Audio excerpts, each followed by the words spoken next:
Pankhuri, if you want to come in here, come here. Mr. Trivedi, now you have tied yourself up in knots. My point is, abhi aapne bola that hum log jo demolish karte hain, it's all legal, illegal, which is why we demolish it. Then in the same breath, you are telling me that look at the state Uttar Pradesh was in before the BJP came to power. Law and order pura kharab ho gaya tha. So the bulldozer is used as a tool of scaring people into discipline. Matlab, you also have to decide what you are saying. Now, Pankhuri Pathak, but has your alliance partner in Uttar Pradesh embarrassed you? Has Akhilesh Yadav embarrassed you? I mean, on and on, you've come on shows saying what we are seeing on our screens is wrong. Now he's saying, I'm going to do exactly the same to Yogi Adityanath.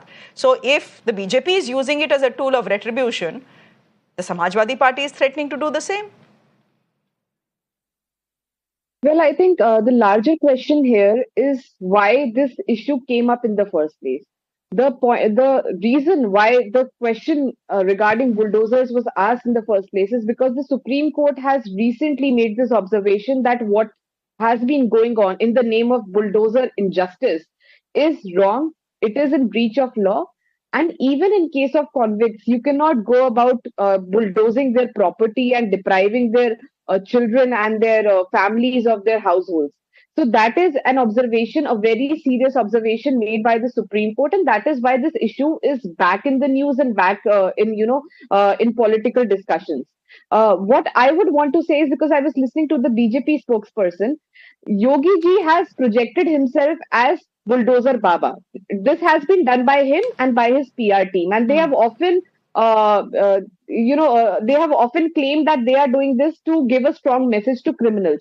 My question is that if you are saying that there is no selectivism in the way this bulldozer injustice is meted out, why was no action, such bulldozer action taken against Brijbhushan Singh, Sharan Singh, against Kuldeep Sengar, against the accused, the convict in the convicted MLA Ram Dular Gond, who was convicted of raping a minor girl, of the accused in the IIT BHU gang rape case, who also belong to the BJP and who are roaming free and who are out on bail today?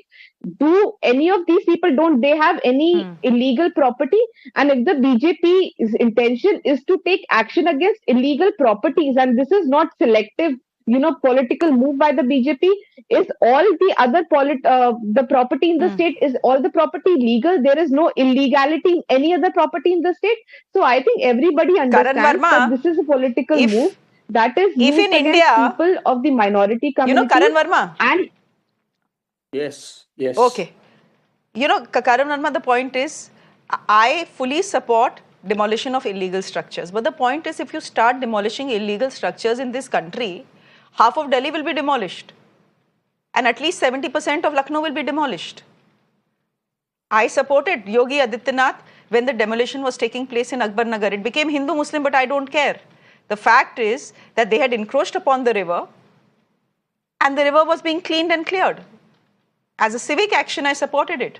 But then that action stops in Akbar Nagar and doesn't go all the way to the Hindu colony or locality that is situated next to it. So who will believe, Karan Verma, who will believe even for one moment when the BJP or Yogi Adityanath says that bulldozers are used only to demolish illegal property?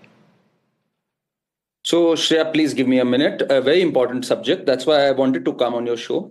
So where did the bulldozer come from? Let me just first throw some light on this. In 2007, it was the Supreme Court that took suo motu cognizance of a lot of hartals and demonstrations. They formed two committees, one under Advocate Fali Nariman and the other under Justice Thomas. And in 2009, 16th April 2009, it was the Supreme Court that came up with a judgment, destruction of public and private property versus state of Andhra Pradesh. And it said that what is most important, it set 10 guidelines. What is most important is compensation of damages to public and private property. I am so glad that UP is the first government in 2020 that passed this act. And not just this act, it's not just about illegal encroachments. The Gangster Act, which was passed in 1986, the sections 14 of the Gangster Act allows for confiscation of property. CRPC, which has existed always, section 82 and 83, in case there is an absconder, the government is very well within its right to attach the property, to confiscate the property. So the Yogi Adityanath government has used these provisions in case of rioters, in case of absconders, in case of illegal encroachments.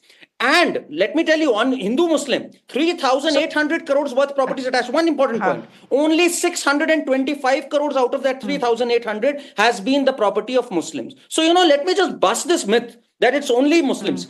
In fact, Samajwadi Party, just 2 years back, it was Rakesh Yadav's property which was confiscated in Gorakhpur. They said, oh, they are against Yadavs. Then it was Vikas Dubey. They said, oh, they are against Brahmins. Then it was Atiq Ahmed. They said, oh, they are against Muslims. So the fact of the matter is, it's very much within the rule of law. In fact, in 2022, the same Supreme Court said, when it was challenged during Prayagraj drive, the same Supreme Court said it is very well. How is it within the rule of the law?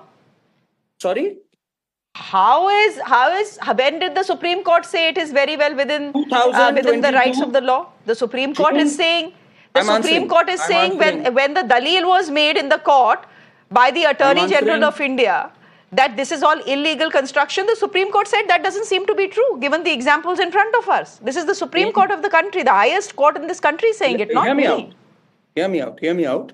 In June 2022, when Mohammad Javed's property in Prayagraj was taken down, it was challenged in the Supreme Court, and the Supreme Court validated Yogi Adityanath's decision because of Section 27 of the UP Urban Planning and Development Act.